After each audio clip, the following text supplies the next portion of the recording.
Big boss season 6-ൽ ഏറ്റവും കൂടുതൽ cyber bullying നേരിട്ട മത്സരാർത്ഥികളായിരുന്നു ജാസ്മിനും ഗബ്രിയും.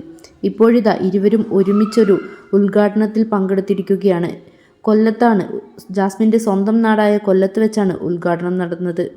ഇരുവരുടെയും റിലേഷൻഷിപ്പിൽ ഒരു ക്ലാരിറ്റി വരുത്താൻ സാധിക്കാത്തതാണ് ഇവർക്ക് ഇത്രയും സൈബർ ബുള്ളിംഗ് നേരിടാൻ കാരണമായത്. എന്നാൽ തങ്ങളുടെ റിലേഷൻഷിപ്പിനൊരു ക്ലാരിറ്റി വരുത്തിയിരിക്കുകയാണ് ഇരുവരും. ഉദ്ഘാടനത്തിന് ശേഷം മാധ്യമങ്ങളോട് സംസാരിക്കുകയാണ് ഗബ്രിയും ജാസ്മിനും. ഞങ്ങളുടെ സ്നേഹം അകത്തും പുറത്തും റിയലാണെന്നും ഇനി ബാക്കിയുള്ളതെല്ലാം ദൈവത്തിൻ്റെ കയ്യിലാണെന്നും ജാസ്മിൻ പറയുകയാണ്.